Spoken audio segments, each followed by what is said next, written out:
There's no losing, only learning. There's no failure, only opportunities. And there's no problems, only solutions. So to me, what failure is the mother of all success. If it wasn't for Michael Jordan getting cut from his 9th grade basketball team, he wouldn't have became Michael Jordan. You know, if it wasn't for, I seen an article the other day where they were talking about Oprah Winfrey and how she got fired because she wasn't good for television. You know, you got people like Walt Disney who got fired, if I'm not mistaken, from a newspaper saying he had no imagination.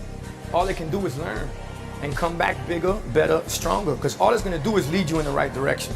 See, if you're always winning, then you don't really understand what it is to win. You gotta take those losses, you gotta take those hits. There's gotta be the valleys, the peaks, the ups, the downs. In order for you to, when it does happen, you go, wow, qué rico. You know, this is what it's all about. And not only that, it's never about making it, guys. It's always about maintaining it. That's the toughest part.